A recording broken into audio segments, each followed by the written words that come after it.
To get there, I call on Congress to fund what I called ARPA-H, Advanced Research Projects Agency for Health, patterned after DARPA and the Defense Department. Projects that led in DARPA to the internet, GPS, and so much more to make our forces more safer and be able to wage war with more clarity. It was a piece of bill that would give a $100 monthly rebate and $100 for each dependent to help Americans pay for high sky press. And now the idea is that payments would continue to be sent out during any month with a national average gas price $4 or more. Democrats have talked about the Gas Rebate Act throughout most of the year, but action still needs to be taken before the bill is signed into law. Just a few months ago, 23 million California residents received an inflation relief check. It was part of the Gavin Newsom's plan to offer financial assistance to many working families that were hit by the gas prices. The checks were included in a $17 billion relief package that also suspended the state's sales tax on diesel fuel and provide additional aid to help people with rent and utility bills.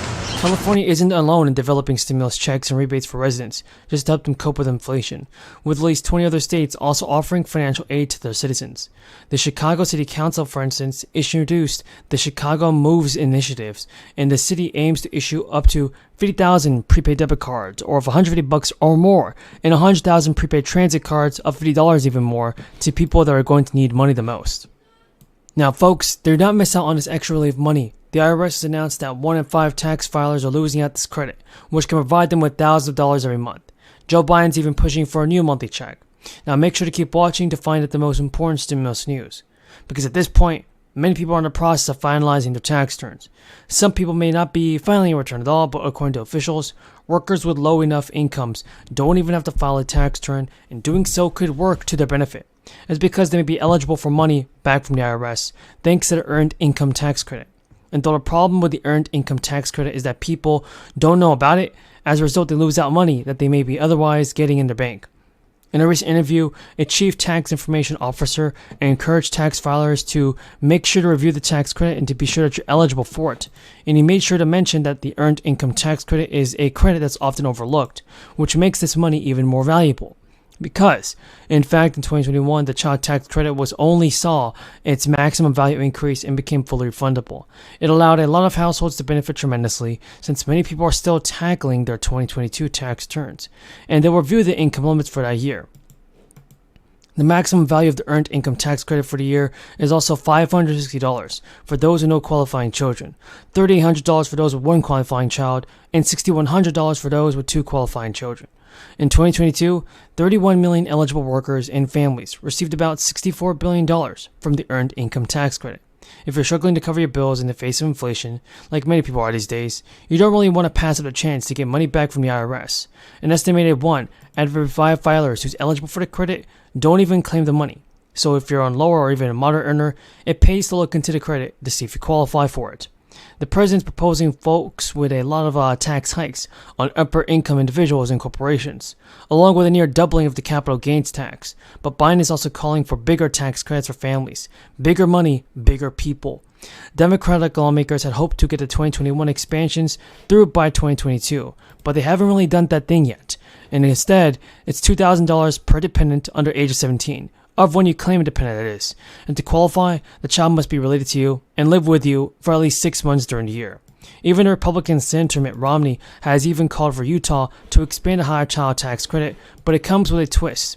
Things underneath that like a twist. Now, under Romney's proposal, the child tax credit will begin to phase out a modified adjusted gross income of $150,000 and $200,000, and the credit will only be available to working parents. So it does hold some people back from getting the stimulus money.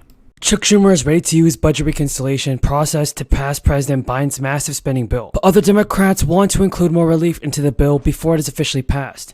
This can mean recurring stimulus checks, everybody. So you want to continue to watch this video so you never miss out on the most important stimulus news. Here are some breaking news on President Biden's Build Back Better package. Democrats face big obstacles and a deadline measured in weeks as they attempt to pass a scaled-down tax, climate, and healthcare package that could give them a boost ahead of the November elections. Conversations are underway between Manchin and Chuck Schumer to negotiate a budget reconciliation bill that would require only a simple majority for passage that will meet Manchin's demands without losing support from many other Democrats. But even if legislation is written to accommodate Manchin, Sinema remains a crucial question mark. The reconciliation bill would need the support of the entire Democratic caucus in the evenly divided Senate to pass with a tie-breaking vote from Kamala Harris.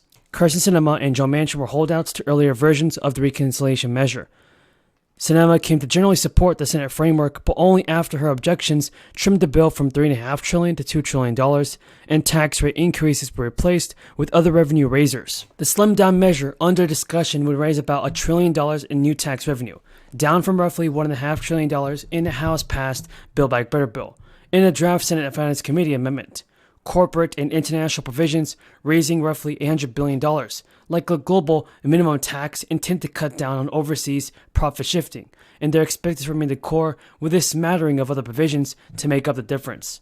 Also in line with both earlier versions is the emerging framework that would produce about $300 billion in savings from allowing Medicare to negotiate certain prescription prices and other cost-saving pharmaceutical options.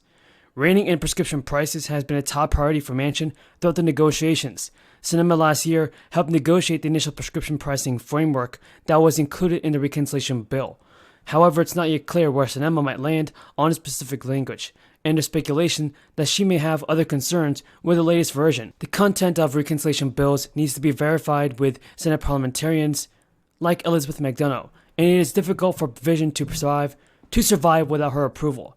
The review process began last year but has not yet been concluded. And with the ongoing crisis, millions of people are anxiously waiting for their fourth stimulus check. A change.org petition for $2,000 a month stimulus checks has already hit 3 million signatures. The petition pushes for recurring stimulus checks to be sent each month until the end of the crisis. Congress provided 3 stimulus checks to qualifying Americans in response to the crisis. Unlike the previous 3 stimulus checks, a 4th stimulus check would come from Congress supporters of one of the round of stimulus say that a single stimulus check is not enough to help people who are struggling financially during this time.